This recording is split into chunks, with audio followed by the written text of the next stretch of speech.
Salam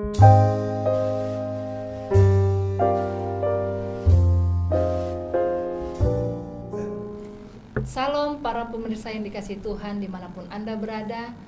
Selamat berjumpa kembali dengan saya Diana dalam acara program Sekolah Sahabat. Seperti biasa kami dipandu dalam acara ini yaitu dengan Bapak Pendeta Yusak Hutapea. Salam Bapak Pendeta. Shalom. Apa kabarnya hari ini? Luar biasa baik. Pemirsa, pelajaran kita sepanjang minggu ini berjudul Visi Pengharapan Sakaria. Sebelum masuk dalam pembahasan, saya akan membacakan ayat hafalan kita yang terdapat dalam Sakaria 3 ayat 10 yang bunyinya demikian. Pada hari itu demikianlah firman Tuhan, semesta alam, setiap orang daripadamu akan mengundang temannya, duduk di bawah pohon anggur dan di bawah pohon ara. Pak Pendeta, dari ayat hafalan ini kira-kira apa aplikasi yang bisa disampaikan khususnya melalui dua pohon anggur dan pohon ara ini? Baik, terima kasih. Saya rasa ini ada satu hal yang sangat luar biasa.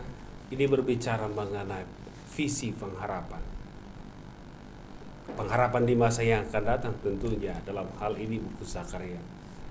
Jadi dia katakan seperti ini. Pada hari itu demikian firman Tuhan semesta alam. Setiap orang daripadamu akan mengundang temannya duduk di bawah pohon anggur dan di bawah pohon ara. Bagi orang Israel pada waktu zaman dahulu kala, pohon ini adalah Ibu Diana sangat dibutuhkan. Jadi pohon ara ini dan pohon anggur ini adalah seperti buah yang sangat mereka butuhkan pada waktu zaman dahulu kala. Dan perlu kita ketahui pohon anggur tentunya adalah pohon yang vital mereka butuhkan. Kenapa? Karena mereka memiliki 4 musim. Jadi mereka akan membuat anggur untuk persiapan untuk masa musim dingin. Jadi sekarang ini dia bertanya, dikatakan dalam ayat ini, pada hari itu demikian firman Tuhan semesta alam, setiap orang daripadamu akan mengundang temannya duduk di bawah pohon anggur dan pohon ara. Artinya mereka masing-masing memiliki pohon ara dan pohon anggur. Dan ini adalah lambang bahwasanya mereka itu memiliki prosperity, memiliki kesanggupan untuk membagi berkat bagi orang lain. Tentunya Ibu Diana, kita tidak mungkin bagi berkat kalau kita pun kekurangan kan. Biasanya kita memberi kepada orang lain itu kalau kita sudah ada sesuatu yang kita punya untuk kita bagikan kepada orang lain. Dan dalam hal ini kalau kita coba lihat, mereka mengundang orang lain, mengundang temannya ke pohon anggurnya sendiri. Tidak mungkin dia membawa ke pohon anggur orang lain. Jadi ini satu hal yang sangat mendasar saya rasa, yang perlu kita renungkan dalam hal ini. Dan juga kita sadari bahwa kehadiran Allah akan memberikan jawaban untuk segala kebutuhan kita. Sebagaimana Yesus ajarkan, berikanlah kami pada hari ini makanan kami yang secukupnya. Tuhan akan cukupkan. Saya tidak katakan kaya, tapi cukup. Kalau ada orang lain juga bertamu dengan kita, kita bisa kasih makan, kan sudah lebih dari cukup. Jadi kita mungkin, saya tidak janjikan, dan juga Alkitab tidak pernah janjikan kaya raya, tapi Tuhan katakan cukup. Jadi salah satu yang mendasar. Dan ada satu kata dari pelajaran sekolah sahabat kita ini dikatakan dum spiro.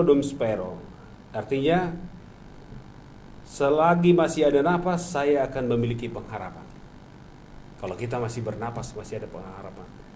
Jadi ini, saya pernah, Ibu Diana, kerja di rumah sakit. Saya ketepatan punya sahabat dari Amerika, dan dia katakan dia pernah chaplain. Saya pernah chaplain di rumah sakit juga sama seperti dia. Suatu ketika dia berdoa karena dia lihat ibu ini sudah mau mati. Sudah sekarat, hampir mati, nggak ada lagi harapan sama dia. Dan kemudian dengan suaminya mereka berbincang di hadapan ibu yang sedang koma ini. Dia dikatakan bagaimana kita urus pemakaman dan segala macam. Besoknya ibu ini sudah bangun. Bangun dari maksudnya sudah sadar. Dan selama seminggu berikutnya dia pulang Tapi sebelum pulang dia panggil pendeta. Hei pendeta, sini dulu, chaplain sini. Kenapa kamu rencanakan saya mati? Kenapa? Karena dia punya pengharapan sendiri. Karena pendeta rencanakan penguburan saya dengan suami saya, maka saya berpikir saya harus hidup, dan akhirnya dia hidup. Jadi ini satu hal yang mendasar yang saya rasa yang kita pikirkan.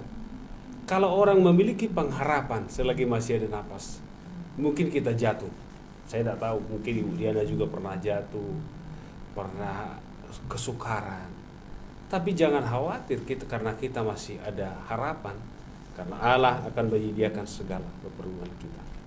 Dan dalam hal ini, Ibu Diana, sedikit saya ingatkan bahwa, dan juga pemirsa, Zakaria bekerja menjadi nabi sekitar 20 tahun setelah mereka kembali ke Yehuda, ke Israel. Tentunya mereka ini, Nabi Zakaria ini juga dalam hal ini dia adalah melanjutkan Nabi Hagai. Hagai kita ingat pada waktu pelajaran kita sebelumnya, dia katakan, kenapa kita memikirkan diri sendiri tanpa memikirkan Ka'bah? Jadi sekarang mereka memikirkan melanjutkan tugas ini sesuai namanya, remind me. Zakaria artinya Allah mengingat. Dalam hal ini juga kita diingatkan kembali. Jadi saya rasa Ibu Diana dalam hal ini, Ibu Diana pasti pernah punya masalah dan saya juga pernah punya masalah. Tentunya. Tapi pada saat itu Tuhan mengingatkan kita. Keuntungan Israel adalah mereka memiliki seorang nabi, Zakaria. Karena mereka punya hampir habis pengharapan mereka. Kenapa? Mereka sudah melihat Ka'bah yang kedua yang dibangun oleh Zerubbabel tentunya. Mereka lihat ini sudah tidak seperti kemewahan yang lalu. Dan perlu kita ketahui dalam pelajaran sekolah sahabat kita dijelaskan, Zakaria tentunya memberikan pelajaran juga, mengingatkan kita bahwa orang Israel berbulan-bulan lamanya menangis, berkabung, berpuasa karena Ka'bah itu dirubuhkan. Kenapa itu mereka menangis? Karena selama ini Ka'bah adalah lambang kehadiran Allah. Dan tentunya memang mereka itu adalah orang yang begitu percaya kepada Allah bahwa kalau mereka selagi masih ada Ka'bah, ada pengharapan. Tentunya seperti kita ketahui, ada beberapa raja sebelumnya, ya, kalau mereka kesukaran datang ke Ka'bah, berdoa di sana, dan juga meminta petunjuk dari Tuhan, sampai akhirnya mereka mendapatkan kemenangan. Jadi dalam hal ini Ibu Diana juga saya melihat satu hal yang mendasar juga bagi kita sekarang ini. Kita mungkin melihat posisi seperti ini bisa terjadi saat kita lihat kehadiran Allah masa lalu menyertai kita. Sekarang kita jatuh mungkin ke dalam dosa, dan kita merasa, apakah mungkin Tuhan masih menyayangi saya seperti masa lalu? Saya orang berdosa sekarang, apakah mungkin sama? Tapi saya rasa dalam pelajaran sekolah sahabat kita dijelaskan dalam hal ini satu hal yang menjadi dasar bagi kita, bahwa Allah itu tetap kekal, Allah itu tetap menyertai mereka dan menjadi penolong dan juga penghibur bagi mereka. Dan Allah memberikan satu janji bahwa Israel akan dipulihkan. Dalam hal ini Yerusalem akan dipulihkan, dan inilah sukacita. Dan ini dipulihkan, kita ketahui bahwa Yerusalem adalah pada zaman Raja Sulaiman menjadi pusat perdagangan dunia waktu itu. Dan kita ketahui sebelumnya bahwa Israel ini orang Yebus sebelumnya pemiliknya, kemudian ditaklukkan oleh Raja Daud, dan akhirnya Yerusalem ini terkenal menjadi kota Daud. Jadi pengharapan dengan Yerusalem baru itu udah pasti akan ada ya. Iya, jadi ini adalah Yerusalem yang direstorasi. Pengharapan kepada Yerusalem yang baru, yang direstorasi kembali. Jadi satu hal yang mendasar untuk kita renungkan, saya lihat dalam hal ini, Bu Diana, kita punya kelemahan masa lalu. Jangan pernah terpikir kelemahan masa lalu itu akan menjadi penghalang kita untuk masa yang akan datang. Karena Tuhan akan memberikan solusi.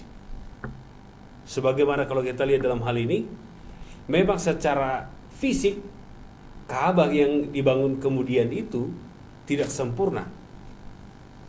Tapi Allah tidak melihat fisik. Allah melihat hati orang yang mengundang dia. Dan ini saya rasa yang menjadi mendasar untuk kita renungkan.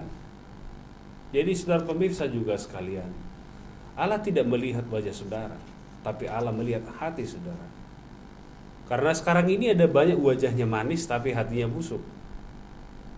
Jadi ya ada seperti bintang-bintang sinetron kan, contohnya kelihatan menangis padahal dia tidak perlu menangis sebenarnya, tapi dia menangis. Nah, itu acting. Tidak heran Ahmad Albar katakan dunia ini panggung sandiwara, katanya kan. Ada banyak seperti sandiwara hidup ini. Tapi Allah, saya mau ingatkan kita, hati tidak bisa diubah. Apa namanya, seperti dibuat-buat, tidak bisa. Hati itu memiliki satu ketetapan yang biasa. Maka Allah bisa menguji hati. Dan juga kalau lihat wajah sekarang ini, saya juga pernah dengar ada juga penipuan berkedok pendeta. Bukan pendeta, dia menipu orang coba. Dan saya lihat baru-baru ini, kemarin saya baca saya lihat di televisi ada kejadian di Medan, ada orang, saya lupa saya dari mana, tapi orang luar negeri berjanji mau membantu dan segala macam gereja, program gereja. Tapi itu cuma tipu. Jadi saya mau ingatkan juga dalam hal ini pelajaran sekolah sahabat kita jelas bahwa Allah tidak melihat fisik. Walaupun Ka'bah itu sudah tidak begitu sempurna, tapi kehadiran Yesus menyempurnakan. Kalau kita ketahui dalam kitab Perjanjian Baru, Yesus sering berkunjung di Ka'bah itu, mengajak orang di sana. Baik, terima kasih. Mungkin ini yang bisa saya berikan sekilas mengenai pelajaran kita. Baiklah pemirsa, kita akan melanjutkan pelajaran ini setelah yang satu ini.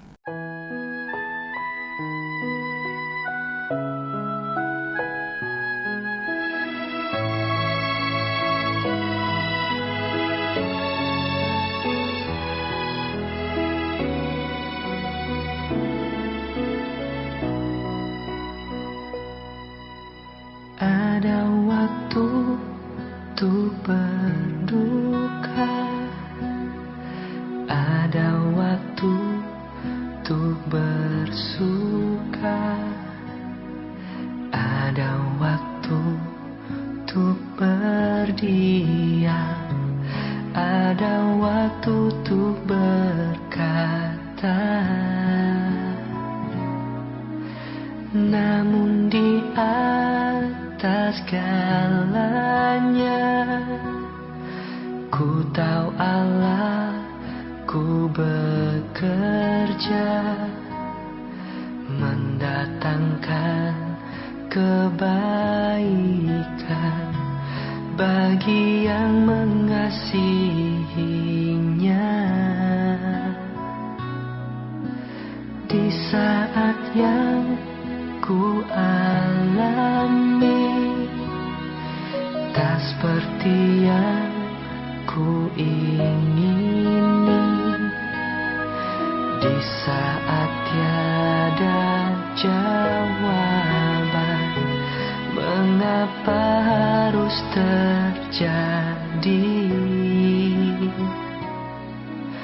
Namun di atas segalanya, ku tahu Allah, ku bekerja mendatangkan kebaikan bagi yang mengasihinya. Mungkin tak ku pahami apa yang kini aku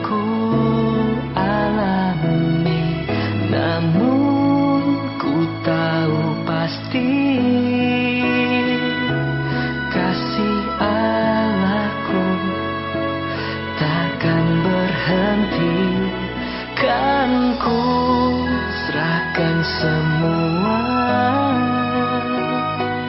pergumulanku padamu Yesus, karena ku tahu pasti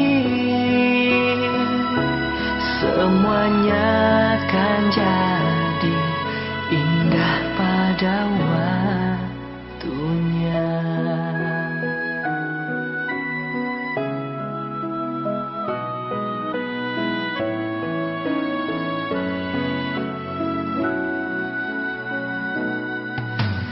Di saat yang ku alami tak seperti yang ku ingini, di saat tiada jawaban mengapa harus terjadi, namun di atas segalanya ku tahu Allah, ku bekerja mendatangkan kebaikan bagi yang mengasihinya. Mungkin tak ku pahami apa yang kini aku alami, namun ku tahu pasti kasih Allahku takkan berhenti, kan ku serahkan semua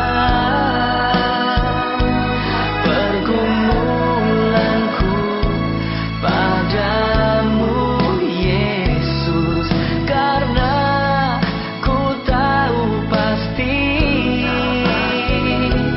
semuanya akan jadi indah pada waktunya.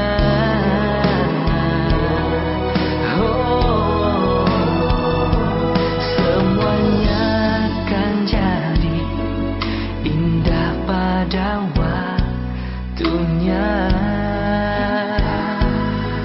Oh, semuanya akan jadi indah pada waktunya.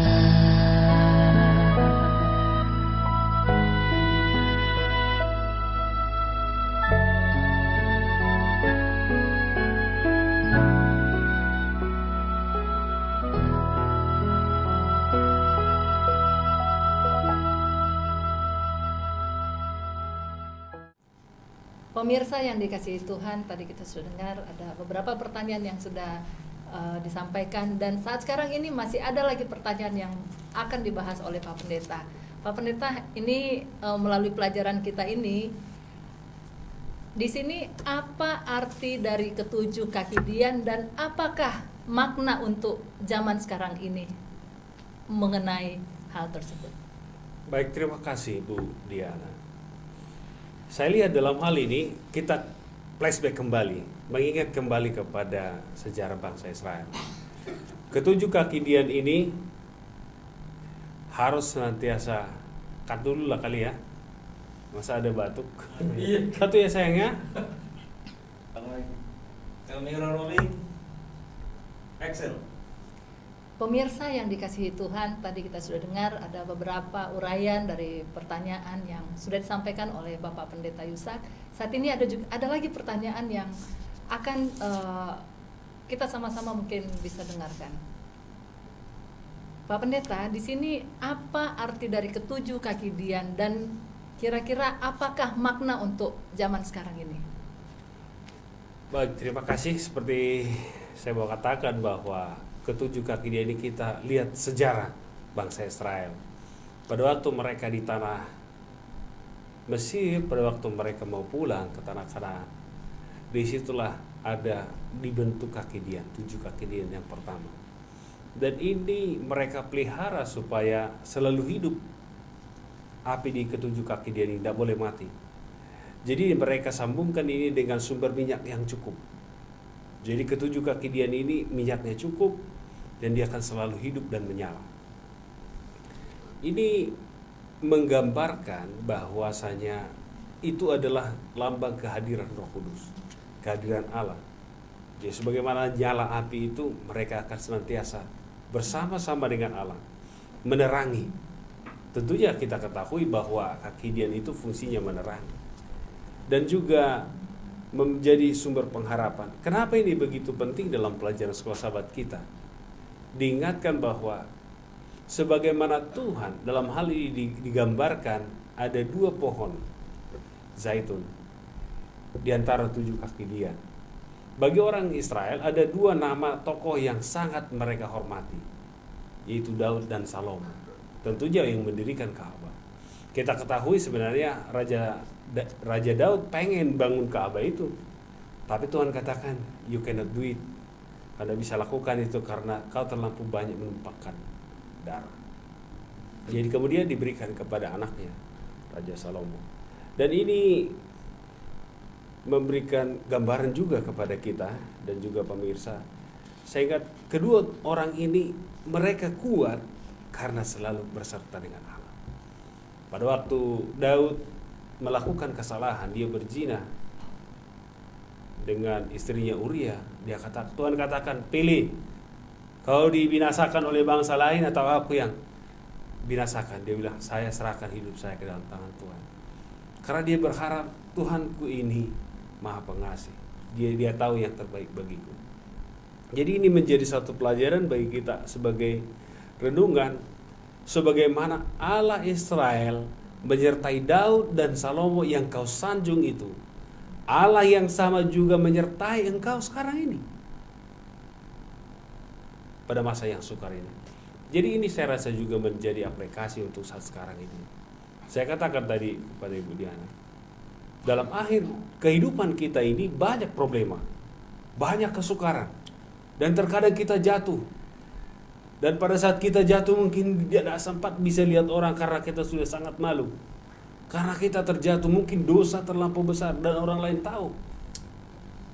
Tapi saya mau ingatkan sebagaimana Raja Daud pada waktu dia melakukan dosa yang besar itu, kita ketahui dia katakan saya serahkan sama Tuhan.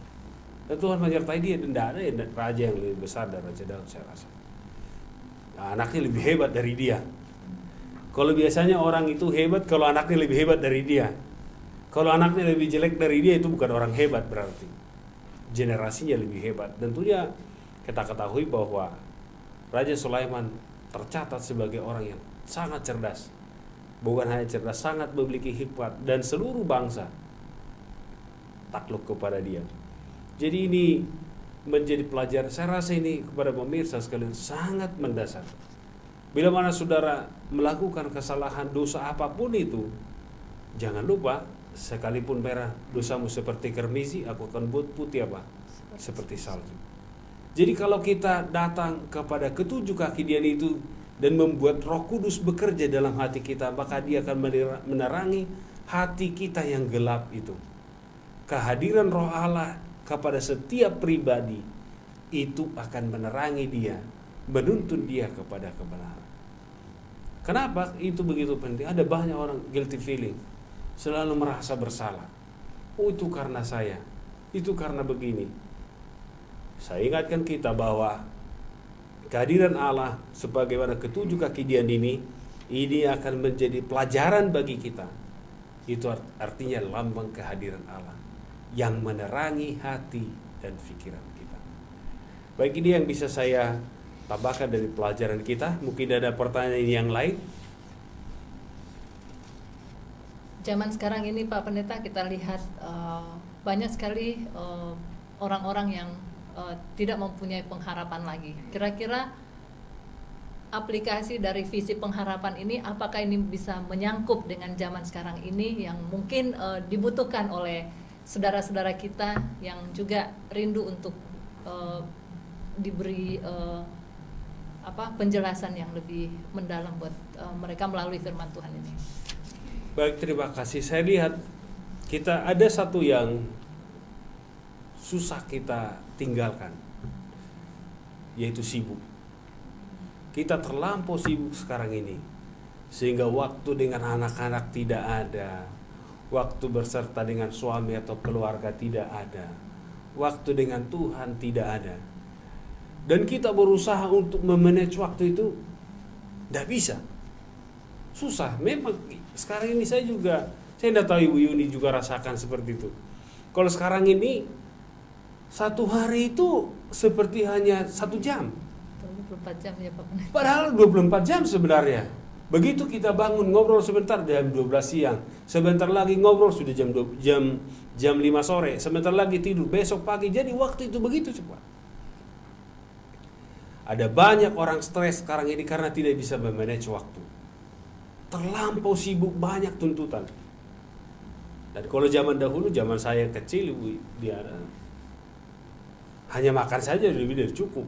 Kalau sekarang anak-anak ini tidak cukup hanya makan, mereka juga harus dikasih les piano lah, les inilah, itulah. Tentunya uang semua. Untuk memenuhi semua kebutuhan ini, maka tidak ada cara lain kita membuat ekstra bekerja. Ekstra bekerja ini akan membuat orang depresi. Orang depresi ini akan mereka membuat putus pengharapan. Tapi saya mau ingatkan saudara, pemirsa sekalian, dan kita juga sadari, Nabi Zakaria memberikan amaran kepada mereka. Pada saat bangsa Israel ini sudah melihat mereka ini, sepertinya Tuhan tidak cinta lagi seperti itu. Oh, dia amarkan, tidak, Tuhan mencintai. Hal yang sama juga sekarang ini. Maka saudara-saudara kekasih dalam Yesus Kristus, mungkin ini waktunya. Pagi hari saudara punya waktu yang saat teduh. Sesibuk apapun engkau, ada saat teduhmu berkomunikasi dengan Tuhan. Saya mau ingatkan, apapun yang kita kerjakan Bu Diana, kalau tidak berdasarkan berkat Tuhan, semua sia-sia. Raja Sulaiman katakan, semua pekerjaan di kolong langit ini seperti menjarang angin dan hanya sia-sia. Dan inilah aplikasi yang penting sekarang ini. Kita sibuk, dah ada waktu kita apa segala macam itu. Tapi jangan sampai tidak ada waktu kita untuk Tuhan. Karena Tuhan adalah bagaikan nafas kehidupan kita. Kenapa nafas kehidupan, Bu Diana, menurut Ibu Diana? Pada waktu Adam dibentuk dari debu tanah, apa yang dilakukan Allah? Dia menghembuskan apa? Nafas. Kemudian dia manusia itu menjadi apa? Jangan lupa itu nafas hidup kita. Allah yang sama.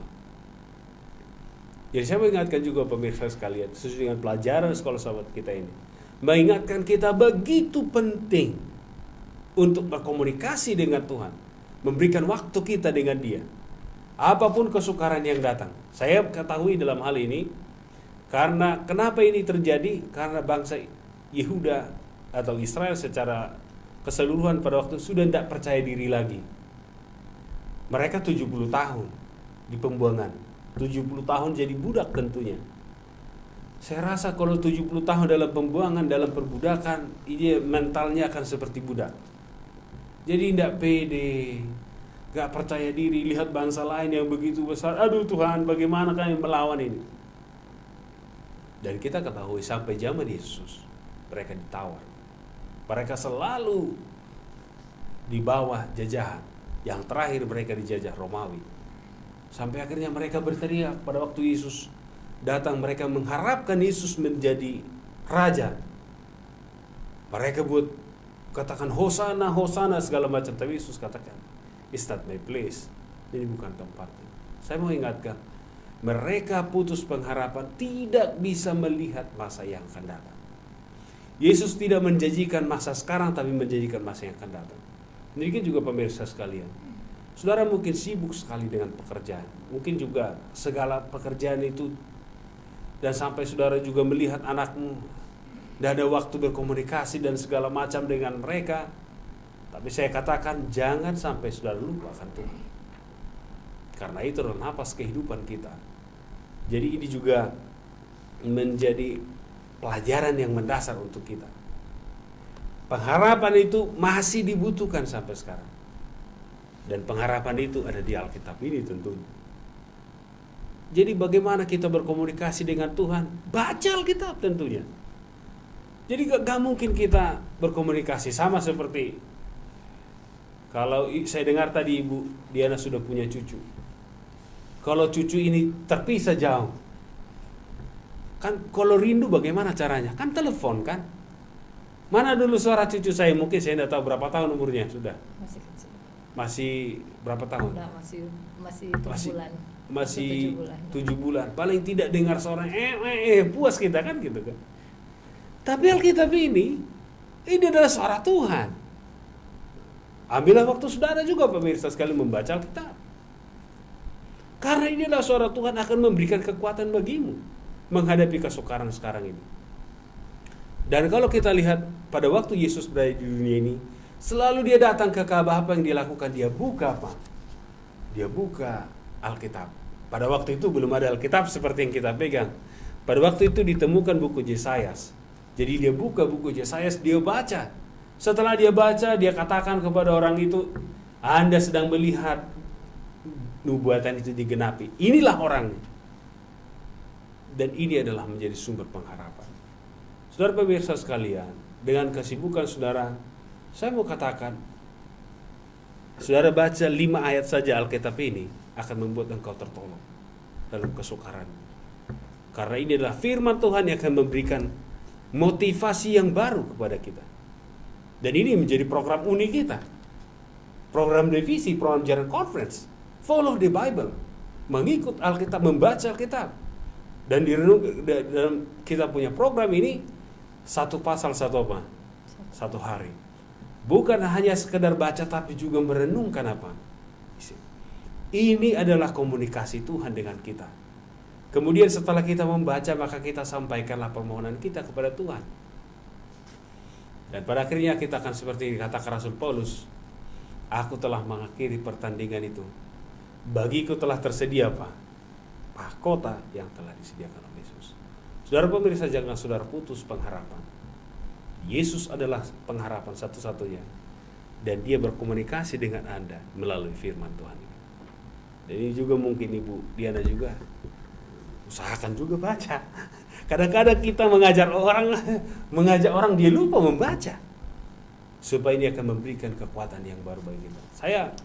Alkitab itu hal yang membuat saya pada saat putus pengharapan. Saya bilang, walaupun pendeta bisa juga depresi, melihat ada macam-macam keadaan manusia sekarang ini.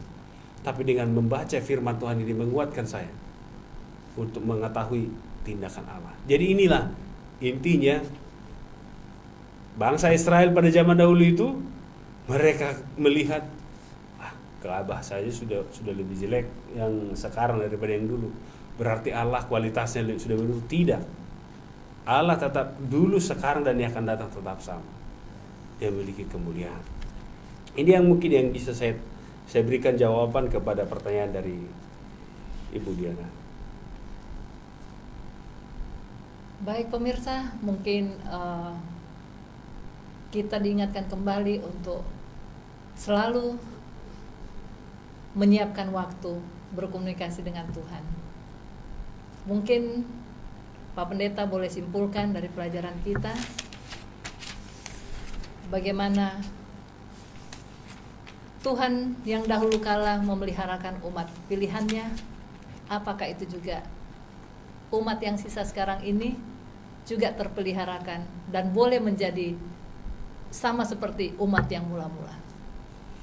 Baik, terima kasih. Saya akan berikan kesimpulan dalam hal ini. Dum spiro dum spero.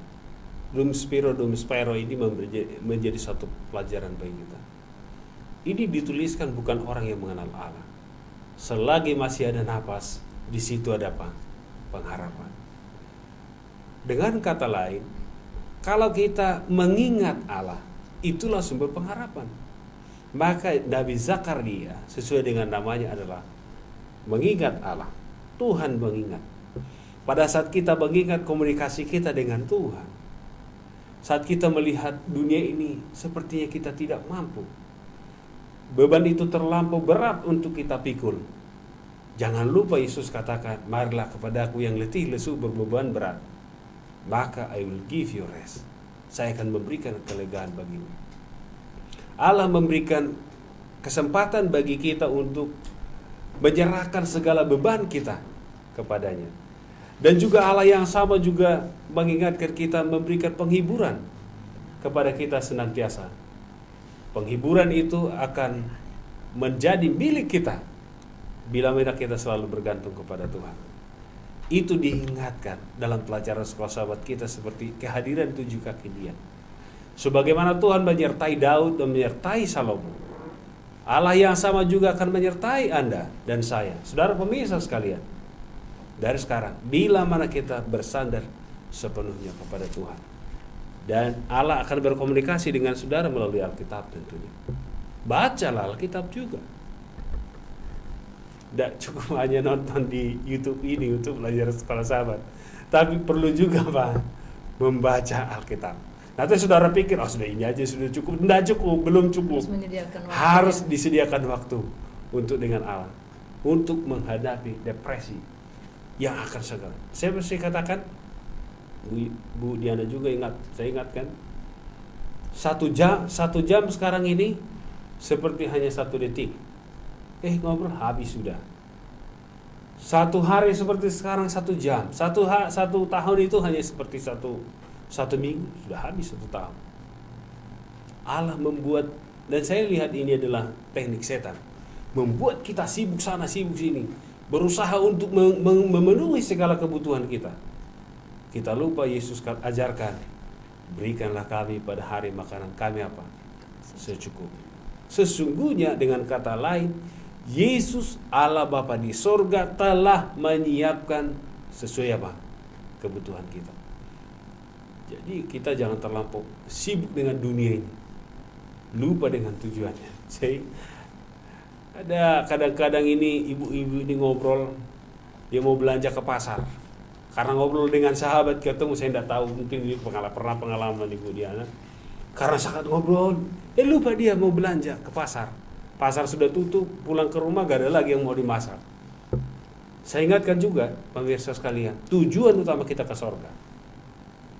Tujuan utama kita ke sorga. Jadi jangan sampai karena kesibukan dunia lupa akan apa? Tujuan utama. Jadi ini yang saya rasa untuk menjadi kesimpulan bagi kita. Dalam hal ini bangsa Israel juga, kita ini adalah bangsa Israel secara rohani sekarang ini. Punya kesukaran masing-masing sesuai dengan kebutuhan.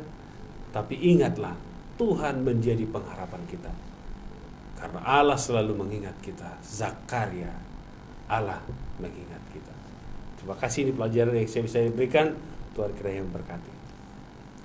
Baiklah pemirsa, demikian pelajaran kita pada hari ini, di mana pembahasan visi pengharapan Zakaria. Kami mengingatkan kembali untuk terus mengikuti pelajaran-pelajaran selanjutnya yang kami akan sampaikan di waktu mendatang. Terima kasih, selamat siang. Tuhan memberkati, dan acara ini akan ditutup oleh doa yang dibawakan oleh Bapak Yusa. Baik saudara pemirsa, mari kita bersatu dalam doa. Tuhan Allah Maha Besar yang bersemayam dalam kerajaan sorga, terima kasih atas pelajaran yang sederhana yang kami rasakan pada saat ini. Tuhan, kami menyadari bahwa di akhir zaman ini kami terlampau sibuk dengan urusan kami. Tidak ada waktu kami bersekutu dengan Tuhan. Tetapi pada saat pelajaran ini Tuhan mengingatkan kami bahwa dunia ini dengan segala kesukarannya, apapun itu Tuhan, kiranya jangan membawa kami jauh daripadamu. Tetapi ingatkan kami akan kasih-Mu Tuhan, sehingga pelajaran ini mengingatkan kami bahwa Engkau senantiasa berdiri di samping kami, di sebelah kanan kami, untuk menuntun kami, sehingga kami tidak akan pernah takut karena Engkau beserta dengan kami. Maha Besar yang bersemayam dalam kerajaan sorga, hamba-Mu juga berdoa kepada seluruh pemirsa yang saat ini. Tuhan, Engkau tahu kebutuhan mereka. Bila mana ada yang sakit, sembuhkan ya Tuhan. Bila mana dalam pergumulan, berikan kekuatan ya Tuhan, supaya mereka akan merasakan kebaikan. Dan kami juga berdoa kepada pemimpin negara kami, dari presiden sampai kepada pimpinan terendah. Tuhan, peliharakan mereka satu persatu, sehingga mereka akan menjadi orang-orang yang takut akan Tuhan, dan memimpin bangsa ini takut akan Tuhan. Demikian juga seluruh kami yang terlibat dalam acara ini, seluruh kru keren Tuhan peliharakan. Bila doa kami Tuhan, di dalam nama Yesus kami ucap syukur dan berdoa. Amin. Terima kasih. Terima kasih. Bisa.